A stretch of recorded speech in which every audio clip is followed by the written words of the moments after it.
안녕하세요. 소소한 불교TV의 수미스님입니다. 반갑습니다.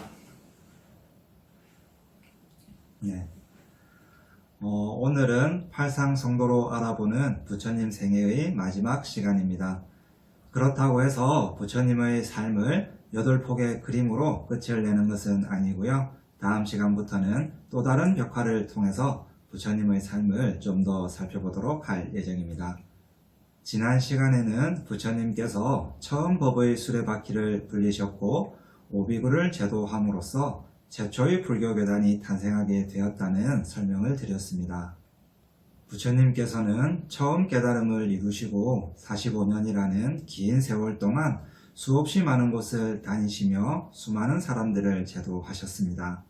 하지만 태어남이 있으면 반드시 죽음이 있고 만남이 있으면 반드시 헤어짐이 있듯이 오늘은 부처님의 위대한 삶의 여정을 마무리하는 시간입니다.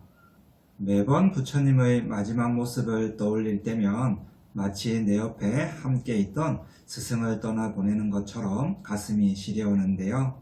부처님께서는 어떻게 마지막을 준비하시고 우리에게는 또 어떤 교훈을 남기셨는지 오늘 이 시간 다 함께 살펴보도록 하겠습니다. 먼저 그림을 보시면 부처님께서는 편안한 얼굴로 누워 계시고요.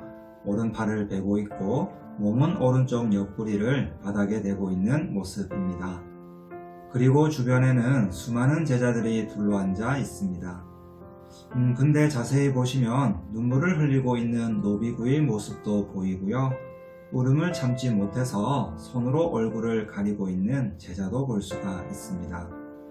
또한 부처님 앞에는 꽃잎이 떨어져 있는 것도 볼 수가 있네요.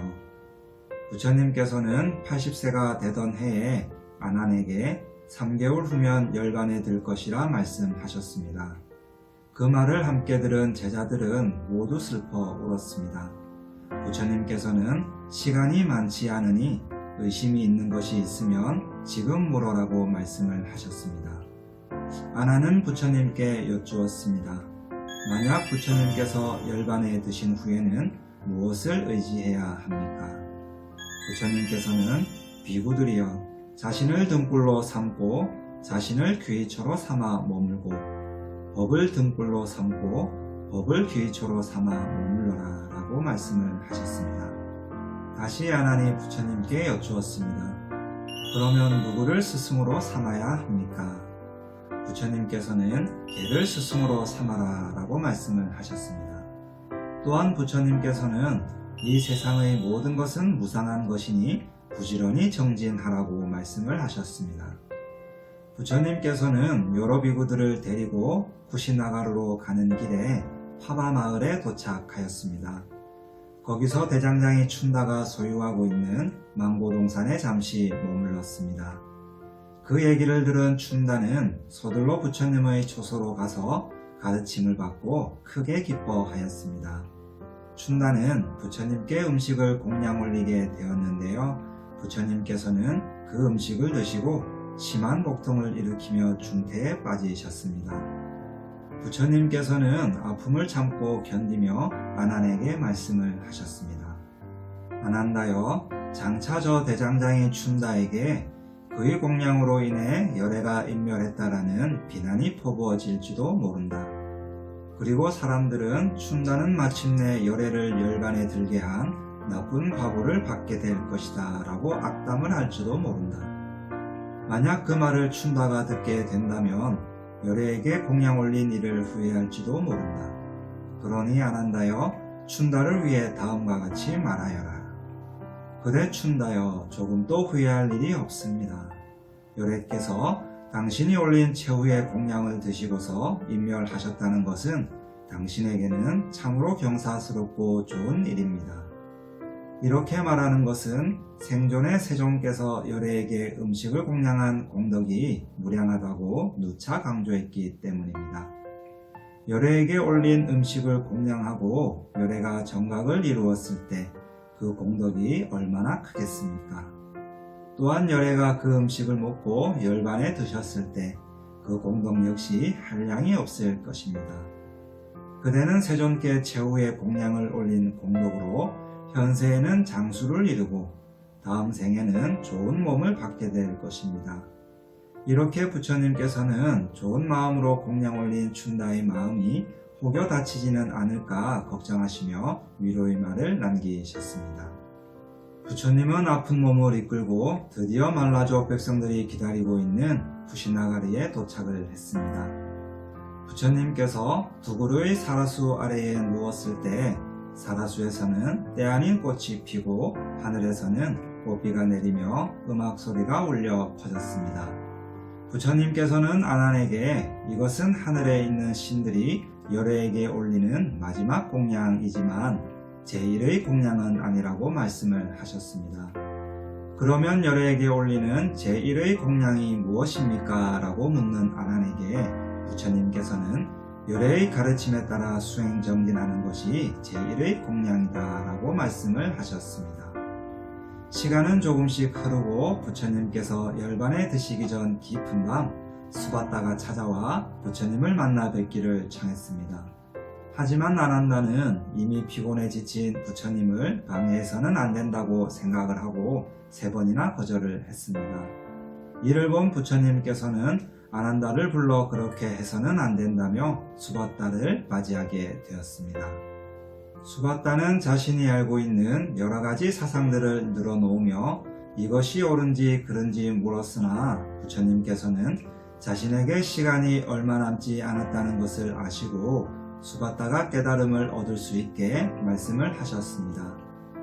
잘 들어라 수바다여, 이것이 나의 마지막 본문이라고 말씀을 하시면서 팔정도를 설명하셨습니다. 수바다는 깨달음에 이르는 8가지의 바른 길을 듣고 부처님의 마지막 제자가 되었습니다. 하지만 그날 밤 부처님께서는 두 그루의 사라수 아래에서 머리를 북쪽으로 하고 서쪽을 향해 오른팔을 베고 누운 뒤 마침내 열반에 드셨습니다. 이날이 바로 불교의 4대 명절 중 하나인 열반 제일인데요. 음력 2월 15일입니다. 근데 안타깝게도 이때까지 나타나지 않은 제자가 한 명 있었는데요. 바로 마하 가섭이었습니다. 수많은 제자들은 가섭존자가 올 때까지 마냥 기다릴 수가 없었기 때문에 인도의 장례법에 따라 다비를 진행하게 되었습니다. 대반열반경에 의하면 부처님의 장례는 전륜송왕의 장례에 따랐다고 전해지는데요. 아마도 부처님을 존경하는 마음과 부처님의 장례는 굉장히 중요한 사건이라서 후대에 극대화했을 가능성도 있습니다. 어쨌든 다비를 위해 관에 불을 붙였지만 어찌된 일인지 불이 붙지 않았습니다. 그때 마침 뒤늦게 가섭존자가 도착을 했습니다. 지금과는 달리 드넓은 인도 땅을 걸어 다녀야 했던 시절에 멀리서 부처님의 열반 소식을 접한 가섭존자는 쿠시나가르까지 오는데 많은 시간이 걸릴 수밖에 없었습니다. 부처님의 마지막을 지켜보지 못한 가섭존자는 도착하자마자 관을 붙들고 눈물을 흘렸습니다. 하지만 그때 부처님께서는 관 밖으로 발을 드러내 보이셨고 가섭존자가 개송을 읊으며 관을 7번 두니 관에 불을 붙이지도 않았는데 저절로 불이 붙었다고 전해지고 있습니다. 부처님께서는 열반에 드시는 그 순간까지 제자들을 위해 무언의 가르침을 주셨습니다. 형색에 집착하는 이들에게는 육신의 무상함을 보여주셨고 마지막 숨을 거두는 그 순간까지 깨달음의 가르침을 통해 제자들을 교화하셨습니다. 부처님이 열반에 드신 후에 부처님의 사리는 향성바라문의 중재로 8두문 되어 8지역에 각각 사리탑으로 조성이 되었습니다. 그리고 부처님의 인멸 직후 왕사성 치력굴에서 500명의 아라한이 모여 1차 결집을 하였습니다. 이때 경장과 율장이 성립되었는데요. 경장은 아난존자가 암송을 하였고 율장은 우바리존자가 암송을 하였습니다. 이후 불교는 근본 분열과 지말 분열을 통해 여러 부파로 나누어지게 되었고 오늘날 대승불교에 이르기까지 많은 변화와 발전을 거듭하게 되었습니다. 네, 잘 보셨나요? 어느 날 한 바라문이 부처님께 여쭈었습니다. 부처님이시여, 당신은 거룩한 사람입니까? 아닙니다. 세상에 거룩한 사람은 없습니다. 다만 거룩한 삶이 있을 뿐입니다. 태어난 그 순간부터 마지막 열반에 이르기까지 거룩한 삶을 통해 우리에게 수많은 가르침을 남기신 부처님. 비록 육신은 소멸했지만 부처님의 가르침은 어두운 밤길의 등불처럼 우리들의 앞길을 밝게 비추고 있습니다. 부처님께서는 단순히 이 세상에 한번 왔다가 가신 분이 아니라 수많은 전생 동안 자기 희생이라는 보살행을 실천하셨습니다. 우리가 부처님 생애를 공부하는 이유는 결국 부처님의 삶을 닮아가기 위함입니다. 부처님처럼 쉼없이 정진하고 우리의 이웃을 위해 봉사하는 것이 바로 부처님을 닮아가는 것이며 부처님의 가르침을 실천하는 것입니다. 우리가 수행하다 보면 신심이 절로 우러날 때도 있지만 때로는 태굴심이 일어나기도 합니다. 이럴 때 부처님의 생애를 다시 한번 되새겨 보면서 우리들의 마음을 가다듬을 필요가 있습니다. 수미스님과 함께하는 벽화 이야기, 팔상성도로 알아보는 부처님 생애는 오늘 마치고요. 다음 시간부터는 또 다른 벽화를 통해서 부처님이 우리에게 남기신 교훈과 가르침을 알아보도록 하겠습니다. 아름다운 세상 우리가 함께 만들어 갑시다. 감사합니다.